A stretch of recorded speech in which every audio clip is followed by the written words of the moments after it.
Welcome back. Just before we begin our first conversation, some tweets have come in. We just want to highlight them. Kwasi says, this is Nigerian people. Kwasi Ayo Lokos, I hope I got your name right. It says, this is Nigerian people do what they have to do to survive. What's wrong if people find oil wells in their back garden?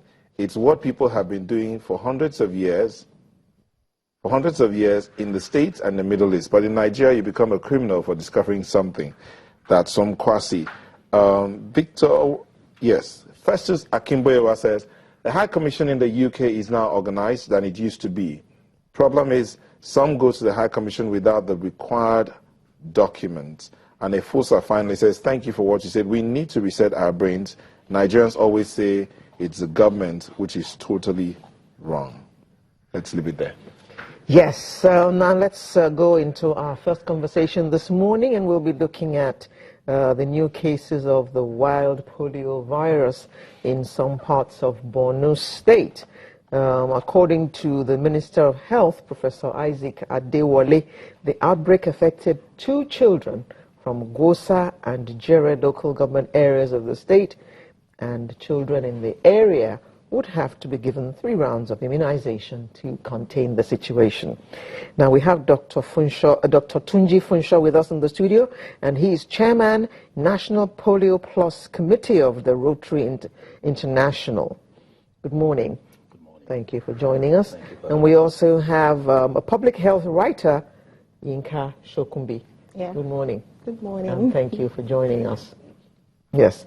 So we celebrated 2 years of no new case of the virus. And we thought smallpox gone, polio gone, and now this. Precisely. I was in this same studio 2 weeks ago. But if you remember, at that time, we were sounding a note of caution and asking that we should not be complacent. We needed to continue, particularly in our surveillance activities. And it is those surveillance activities that have yielded these 2 new cases.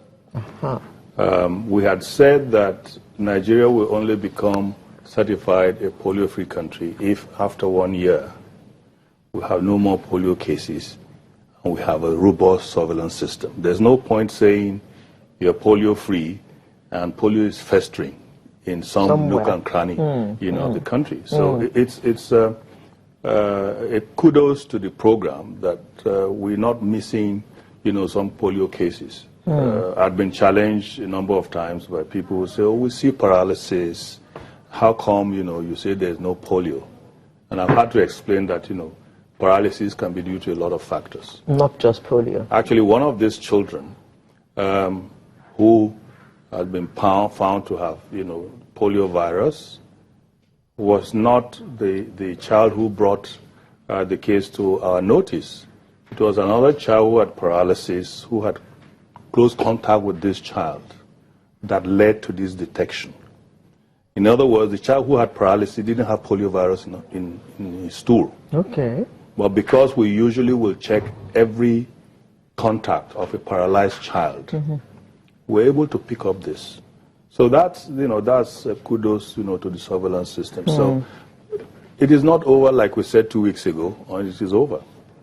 Now, a few years ago, there was this very robust campaign regarding the polio virus, and we saw footages of women bringing out their children, and these were in places that looked like remote places in Nigeria.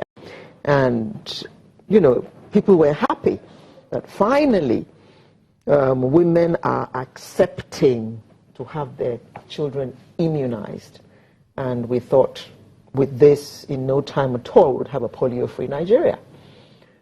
Does this mean that the campaign wasn't as effective as we had assumed at that time? On the contrary, no, didn't mean so.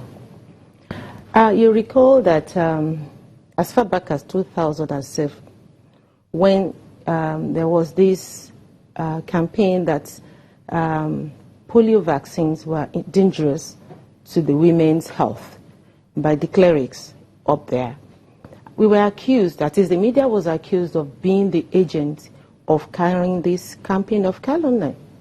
And WHO at that time, with the support of UNICEF, saw it was very, very necessary to use the tool that was used as the agent to counter that campaign.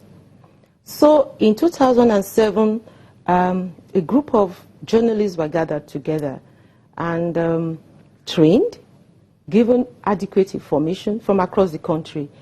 And the result of that training was that the Journalists Against Polio, then it was Journalists Initiative on Immunization Against Polio, became Journalists Against Polio, was formed in the northern parts of Nigeria, precisely in Kaduna, Kano, Bauchi, Niger, and including Sokoto and Borno. And this set of people actually went out and they were inaugurated, and they were actually doing the campaign. And that was what led to the change and the turnaround that you talked about earlier. The journalists from the TV stations, especially in the state-owned TV and radio, they were actively involved. And across the print media as well, they were also writing. And it was this turnaround that actually saw the change and the massive turnout. People believed and people saw. Not only were they writing and broadcasting about it, they were also involved with Rotary, going into the nooks and crannies of the states where polio was endemic and where people were rejecting the vaccination. So they were actually going in, speaking in the dialect of the people. So until today, they are still there. There were some people who rejected. Sure. The Sultan had to come out. The Sultan of Sokoto had to come out to be involved in the campaign himself. And it took whatever the Sultan says goes. So it took the Sultan to convince the people. And the religious leaders were also brought together in Abuja.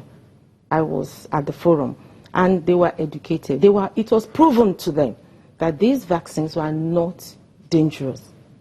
They were not causing women to become infertile. That was it. So you see, it had been, and the sustenance of the campaign is still going on, but with a big but. Now, what's the but?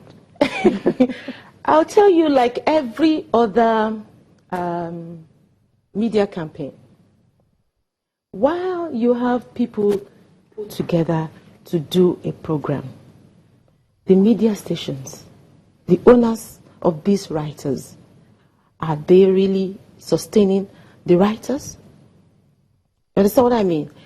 Number one, are these writers, don't forget that these are states that are not, most of the headquarters of the media in Lagos, and these other people are outstation reporters. So they are not there to report polio only. Only, yes. They are to report everything. And so sustaining the campaign was a challenge. Secondly, having the people, the reporters themselves who are trained there